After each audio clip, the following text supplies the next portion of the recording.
नमस्कार साथियों, स्वागत है आपका आपके अपने YouTube channel voice for justice में। वीडियो शुरू होने से पहले मैं अपने बारे में बता देती हूँ मैं कौन हूँ।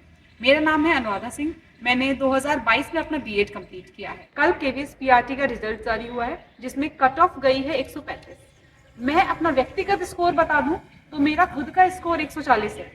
लेकिन ऐसे बहुत सारे अभ्यर्थी होंगे जिन्होंने केवीएस क्वालिफाई किया, बीपीएससी का भी हाल ही में रिजल्ट जारी हुआ है, बीपीएससी क्वालिफाई किया, लेकिन सबको मिला क्या? सिलेक्शन के नाम पर कुछ भी नहीं। हमारी गलती क्या है? बीएड, कि हमने बीएड करा हुआ है। बहुत सारे सवाल हैं मेरे मन में, हमारे जैसे अभ्यर्थियों के मन में जिन्होंने बीएड कर लिया है। तो ऐसे बहुत सारे सवाल हैं, उनके जवाब जानने के लिए हमारे साथ आज मौजूद हैं एमपी सर, जो कि बहुत लंबे अरसे से शिक्षा के क्षेत्र में एक्टिव रहे हैं। सर ने हमारा समर्थन दिया दिल्ली धरने में भी, जो कि बीएड बीटीसी विवाद रहा था। स्वागत है सर आपका। Thank you Anuradha. स्वागत आपका, आपने हमारे लिए समय निकाला। Thank you Anuradha, thank you voice for justice. जैसे कि अभी कल ही रिजल्ट जारी हुआ है केवीएस का, तो बहुत सारे बच्चे सिलेक्शन के बाद भी बाहर हैं। तो ऐसे में बहुत सारे बच्चों के मन में निराशा छा गई है, उन्हें समझ नहीं आ रहा है कि अब क्या करें। और सरकार केवीएस ने भी निकाल दिया है बाहर, बीपीएससी ने भी निकाल दिया है बाहर, तो क्या करें आप? देखो, निराशा की बात है क्योंकि एनसीटी का गजट था और 5 साल बाद उसका रद्द होना अपने आप में निराशा वाली बात है। केवीएस की और बीपीएससी की बात है तो भाई ठीक है, उनके पास सुप्रीम कोर्ट की गाइडेंस है और उनकी भी मजबूरी है कि वो बीएड को शामिल नहीं कर सकते प्राथमिक भर्ती में, परंतु बहुत सारी ऐसी बातें हैं जिन पर फोकस करने की आवश्यकता है। जैसे बिहार की बात कर लेते हैं। पहले बिहार सरकार ने एग्जाम लिया। एग्जाम के समय मेरे पास बहुत सारे बच्चों के कॉल आए जिन्हें जाने की दिक्कत थी। ऐसे अभ्यर्थी हैं जिन्होंने 10-10 हज़ार रुपए में लास्ट टाइम में टिकट बुक किया और वो एग्जाम देने गए।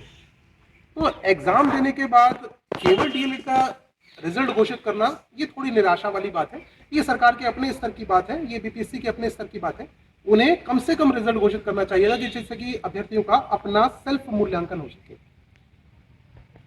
लेना या न लेना अलग बात है। दूसरी बात, यदि उन्होंने एग्जाम लिया था तो उन्हें एक कट ऑफ कम से कम बीएड के साथ और बीएड के बिना भी घोषित करनी चाहिए थी, जिससे कि कोर्ट में ये जो मैटर चल रहा है इसमें ये बात जाए कि बीएड अभ्यर्थी इफिशिएंट है।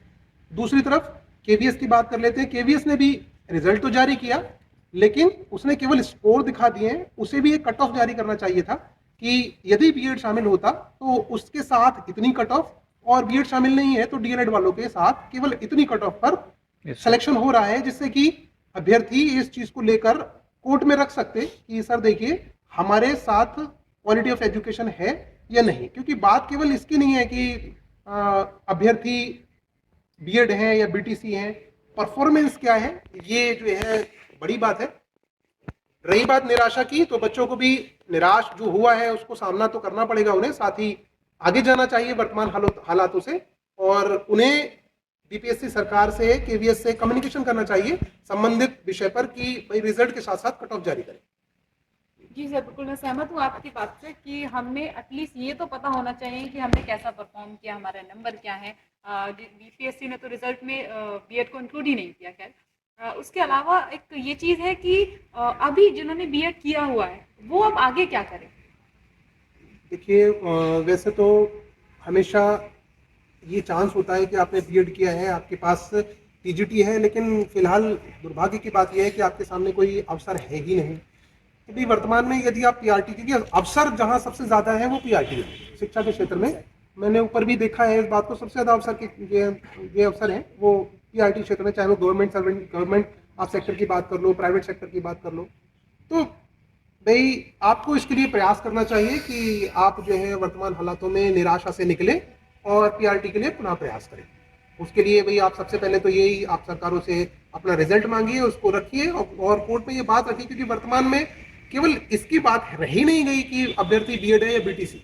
आप इतनी सारी परीक्षा ले रहे हैं, टेट ले रहे हैं, सीटेट ले रहे हैं, उसके बाद राज्य अपने स्तर पर परीक्षा करा रहे हैं, इतने पर भी उन्हें कई राज्यों में अध्यापक पद नहीं मिल रहा। ये बात मैंने एनसीईआरटी धरने में भी बोली थी। तो फिर जब भाई इतने सारे आयाम आपने लगाए तो आप क्या बीटीसी को ढूंढ ढूंढ कर नौकरी देंगे, या फिर पुनः वो परीक्षा रहेंगी? यार वो परीक्षा रहने वाली है तो फिर आपको अभ्यर्थी ही नहीं मिलेंगे तो परीक्षाओं का मतलब क्या रहेगा? तो फिर अपनी बात अभ्यर्थियों को बोलनी चाहिए। यस सर,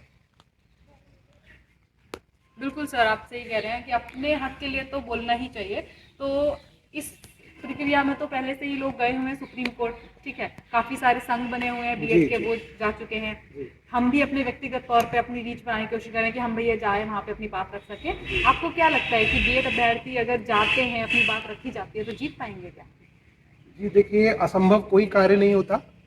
और जहाँ तक मैंने खुद उस सुप्रीम कोर्ट ऑर्डर को पढ़ा है, उसमें बहुत सारे एस्पेक्ट ऐसे हैं जो आपको मौका देते हैं, आप उन पर बात कर सकते हैं। एक की मैंने दिल्ली में भी बात करी थी, पुनः बात करता हूँ कि भाई ये फैसला आया क्वालिटी ऑफ एजुकेशन को इसमें आधार बनाकर, इसमें आधार बनाया गया क्वालिटी ऑफ एजुकेशन को। तो क्वालिटी ऑफ एजुकेशन क्या केवल सरकारी मुद्दा है, सरकारी नौकरियों का मुद्दा है?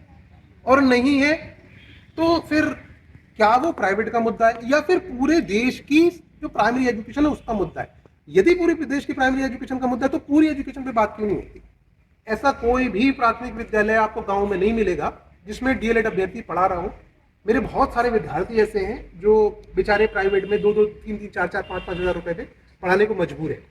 तो इस तरीके से देखा जाए तो भाई इन लोगों के साथ इनजस्टिस है, क्योंकि या तो आप पूरा ही सिनेरियो कर दीजिए कि हर प्राइमरी एजुकेशन में केवल डीएलएड जाएगा, तब तो एक बार मानते हैं, लेकिन क्या ऐसा संभव है? क्योंकि पिछले 5 सालों में ये आंकड़े देखें आप, बहुत कम अभ्यर्थी ऐसे जिन्होंने डीएलएड किया।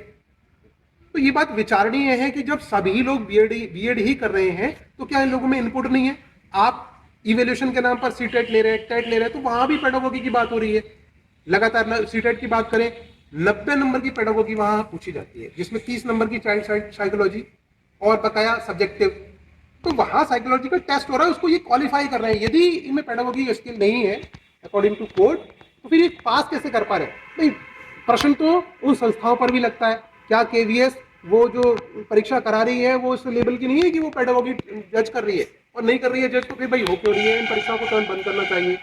एक्सपर्ट पर भी बात उठती है कि जो एक्सपर्ट ये पेपर बना रहे हैं उनकी क्वालिटी पर भी, उनकी योग्यता पर भी प्रश्न उठ जाता है कि वो प्रश्न ऐसे नहीं बना पा रहे हैं कि भाई अगर किसी ने पेडागोगी पढ़ी नहीं है, या फिर ऐसा हुआ है कि ये सीटेट टेट के नाम पर 5-5 साल 2018 से 2023 तक लोगों ने पढ़ाई की है, और पढ़ाई की है उसके बाद वो इम्तहान दे रहे हैं, उनको क्वालिफाई कर पा रहे हैं। तो विचार करने की आवश्यकता है, आपको सशक्त रूप से अपनी बात रखने की आवश्यकता है। और ये अभी अंतिम आदेश नहीं है, और यदि सशक्ता से लड़ेंगे तो उसमें से पार्ट है कि फैसला बदल सकता है। बस आपको रियल जो सिचुएशन है वो आपको कोर्ट में रखनी है।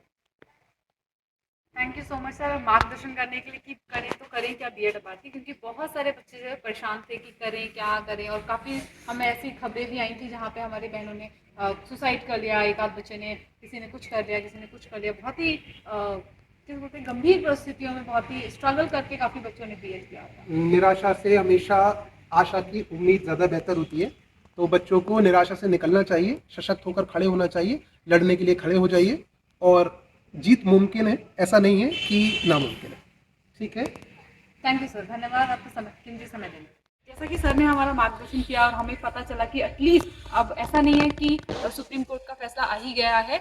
हम अभी भी, हमारे पास समय है। बीएड अभ्यर्थी जो कि सोए हुए हैं, जिन्हें पता ही नहीं है, या फिर जिन्होंने उम्मीद छोड़ दी है, वो अभी भी आगे आ सकते हैं। और अगर हम चाहें, हम आगे लड़े या हम आगे जाएं, अपनी बात रख पाएं अच्छे से कोर्ट में, तो हम अभी भी बीएड को पीआरटी में वापस से शामिल करवा सकते हैं। धन्यवाद।